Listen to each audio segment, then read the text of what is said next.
या कुक्षि विवरे कृत्वा स्वयं रक्षति सर्वतः नमामि जननीं देवीं परां प्रकृतिरूपिणीं कृच्छेण महता देव्या धारितोऽहं यदोदरे तत्प्रसादात् जगद्दृष्टं मातुर्नित्यं नमोऽस्तु ते। पृथिव्या यानि तीर्थानि सागरादीनि सर्वतः वसन्ति यत्र తానౌమి మాతరం భూతి హేతవే। మాతృదేవో భవ, పితృదేవో భవ. ఇప్పుడు మనము నవంబర్ నెల 2025 సంవత్సరం గోచార ఫలితాలు ద్వాదశ రాశుల వారికి ఎలా ఉన్నాయో తెలుసుకునే ప్రయత్నం చేద్దాము. అందులో ప్రథమంగా మేషరాశి వారికి ఏ విధంగా జరగబోతుంది ఈ నెలంతా, గోచార ఫలితాలు ఏ విధమైన ఫలితాలు ఇస్తాయి అనేటటువంటి తెలుసుకునే ప్రయత్నం చేద్దాము. ఇది కేవలము గోచార ఫలితాలే. దీనిలో ఎక్కువ గ్రహాలు అనుకూలంగా ఉన్నాయని మీరు సంబరపడవలసిన పని లేదు. అలాగే తక్కువ గ్రహాలు అనుకూలంగా ఉన్నాయని మీరు కంగారు పడక్కర్లేదు. ఇది కేవలము నెల ఫలితాలు మాత్రమే. ఇది ఎంత చేసినా దీని ప్రభావం 10% మాత్రమే. వ్యక్తిగత జాతకం అనేటటువంటిది 100కి 80% నిష్ణాతులైన వాళ్ళు చెబితే, అంతేగాని ఇందులో ఇప్పుడు మనం చెప్పుకునేది కూడా సశాస్త్రీయంగా చెప్పుకుంటున్నాము. దీనిలో నా కల్పనలు కానీ అభూత కల్పనలు కానీ మీరు కోటీశ్వరులు అయిపోతారని కానీ లేకపోతే బికారాళ్ళు అయిపోతారని కానీ చెప్పడం ఏమీ జరగదు. శాస్త్రం ఎంతవరకు చెబుతున్నదో అంతవరకు మాత్రమే మనం చెప్పడం జరుగుతుంది. ఇది గమనించుకోండి. తులారాశి వారికి నవంబర్ నెల 2025 సంవత్సరం గోచార ఫలితాలు ఏ విధంగా ఉన్నాయి అనేటటువంటిది సశాస్త్రీయమైన పద్ధతిలో మనం తెలుసుకునేటటువంటి ప్రయత్నం చేద్దాం. ఇక్కడ ఈ తులారాశి వారికి శుక్రుడు 24 రోజులు జన్మంలోను, 4 రోజులు ద్వితీయ స్థానం అంటే ధనస్థానంలోను, ఇక 2 రోజులు మాత్రం వ్యయ స్థానం. ఇక్కడ 3 రాశుల్లో సంచారం చేస్తూ ఉన్నాడు. వ్యయస్థానంలో కూడా శుభ ఫలితములను ఇచ్చేటటువంటి ఏకైక గ్రహం ఏదైనా ఉంది అంటే అది శుక్రగ్రహం ఒక్కటే. వ్యయస్థానంలో ఉన్నప్పుడు ఆ 2 రోజులు కూడా శుభ ఫలితాలే ఇస్తున్నాడు. దాని గురించి మళ్ళీ వివరించుకోక్కర్లేదు. కానీ 24 రోజులు ఇక్కడ మీకు జన్మంలోనే ఉన్నారు. జన్మంలో ఉన్నప్పుడు మంచి ఆలోచనలు, లగ్జరీ లైఫ్, మంచి ప్రవర్తన. లగ్జరీ అన్నంత మాత్రాన్ని ఏదో చెడిపోవటం అని కాదండి, ఆధ్యాత్మికమైన దృక్పథం కూడా ఉంటూ ఉంటుంది.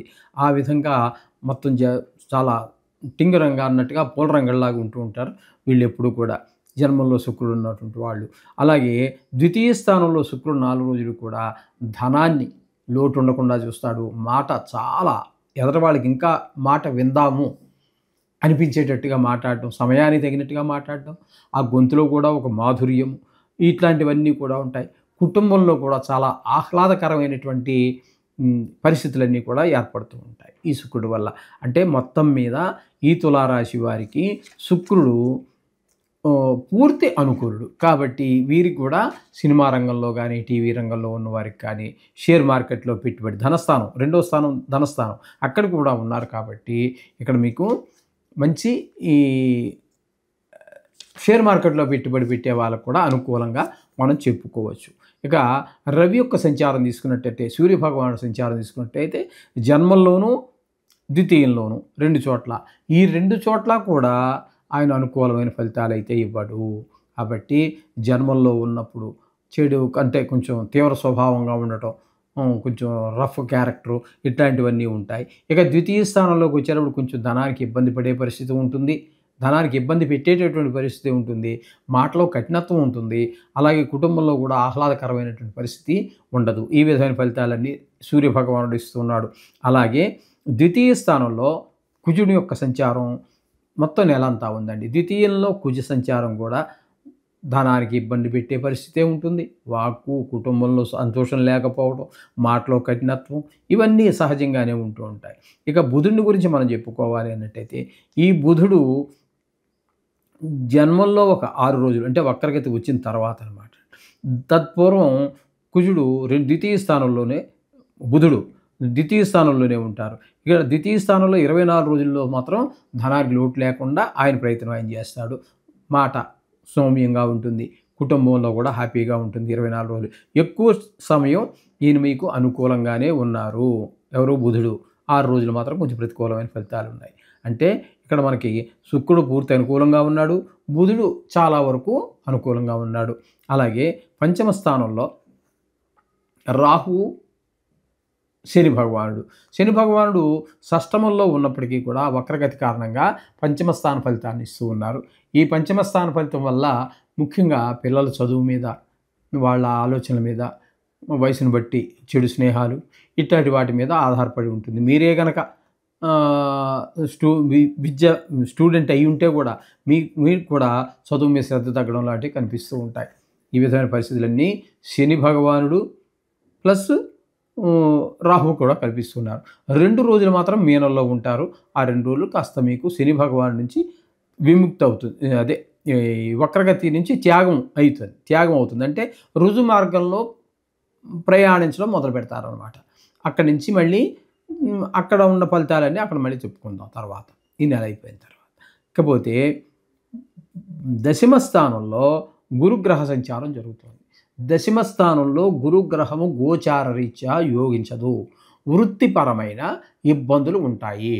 అదే మీరు సొంత వ్యాపారం అనుకోండి, వ్యాపారం సరిగ్గా నడవకపోవటం, వ్యాపారం బాగా నడిచినా కూడా ఈ ఇన్కమ్ ట్యాక్స్, సేల్ ట్యాక్స్ ఏవేవో ఉంటాయండి. వాళ్ళందరూ ఫుడ్ ఇన్స్పెక్టర్స్ వచ్చి శాంపిల్స్ తీసుకెళ్ళటం, ఏదో ఒక కొంత న్యూసెన్స్ అక్కడ క్రియేట్ అవుతూ ఉంటుంది. లేదు ప్రైవేట్లో మీరు ఎంత కష్టపడి పని చేసినా బాగా చేసేవయ్యా అని చెప్పి మీ యజమాని ఎవరైతే ఉన్నారో మిమ్మల్ని మెచ్చుకోకపోవటం, ఆ పని చెయ్యని వాడిని మెచ్చుకోవటం, ఇట్లాంటివన్నీ మీకు మనసుకి కొంచెం ఇబ్బంది కలిగించేటటువంటి పరిస్థితులు ఏర్పడుతూ ఉంటాయి దశమ స్థానంలో గురుగ్రహ సంచారం వల్ల. తదుపరి ఏకాదశ స్థానంలో కేతుగ్రహ సంచారం. ఈయన మాత్రం పూర్తి అనుకూలుడు ఆయన కూడా కేతువు. అంచేత ఏకాదశంలో కాబట్టి బాగా లాభాలు వస్తాయి. మీ కుటుంబ సభ్యులందరూ కూడా మిమ్మల్ని బాగా ఆదరిస్తారు. మీ చేసే పనికి తోడ్పడతారు. ఏదైనా వ్యవహారంలో నైపుణ్యం కనబడుతూ ఉంటుంది. ఈ విధమైన ఫలితాలన్నీ కూడా కేతువు మనకి అంటే ఈ తులారాశి వారికి అనుకూలమైన ఫలితాలే ఉన్నాయి. అంటే మొత్తంగా మనం చెప్పుకోవాలి అన్నట్టయితే ఇక్కడ శుక్రుడు అనుకూలంగా ఉన్నాడు. అలాగే బుధుడు అనుకూలంగా కొంతవరకు, చాలా వరకు పాక్షికంగా, కేతువు పూర్తి అనుకూలంగా ఉన్నారు. ఈ విధమైన ఫలితాలన్నీ కూడా మనకి అనుకూలంగా ఉన్న కారణంగా కేతువు శుక్రుడు పూర్తిగాను, బుధుడు పాక్షికంగాను ఉన్న కారణంగా 2.5 గ్రహాలు మనకి అనుకూలంగా ఉన్నట్టుగా మనం చెప్పుకోవచ్చు. చెప్తున్నాను కదా, మొదటి నుంచి చెప్తూనే ఉన్నా, గోచారంలో ఎక్కువ గ్రహాలు ప్రతికూలమైన ఫలితాలనే ఇస్తాయి. అంతే, కొన్ని గ్రహాలు మాత్రమే అనుకూలమైన ఫలితాలు ఇస్తూ ఉంటాయి. అయినా దీని ప్రభావం తక్కువ. జాతకం కనుక రాయించుకున్నట్టయితే మన జాతకాన్ని, మన జీవితాన్ని, ఫలితాలను పూర్తిగా తెలియజేసేది జాతక చక్రమే. కాబట్టి నిష్ణాతులైన వారి చేత మాత్రమే రాయించుకోండి.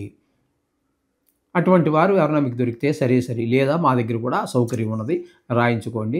అది మీరు ఎంతకాలమైనా దగ్గర పెట్టుకుని ప్రిజర్వ్ చేసుకుని అది ఎప్పటికప్పుడు టాలీ చేసుకోవచ్చు. మీరుగా ఆ విధమైనటువంటి సౌకర్యంగా ఉంటుంది అది. ఓకేనండి. ఈ విధంగా కొన్ని ప్రతికూలమైనటువంటి గ్రహాలు ఉన్నాయి కదా, వాటికి నిత్యము నవగ్రహ మంత్రాలు చదువుకోండి, లేదా తత్సంబంధమైన ఏదైనా చదువుకోండి. దగ్గరలో వీలుంటే దగ్గరలో ఏదైనా గుడి ఉంటే కూడా వెళ్ళి ఆ నవగ్రహాలను దర్శనం చేసుకుని ఆలయానికి ప్రధాన దైవం ఎవరైతే ఉన్నారో వారి యొక్క దర్శనం కూడా చేసుకున్నట్టయితే మీకు చక్కటి ఫలితాలన్నీ కూడా, ఈ దోషాలన్నీ పోయి మంచి జీవితాన్ని ఆస్వాదించగలుగుతారు, అనుభవించగలుగుతారు. శుభం భూయాత్.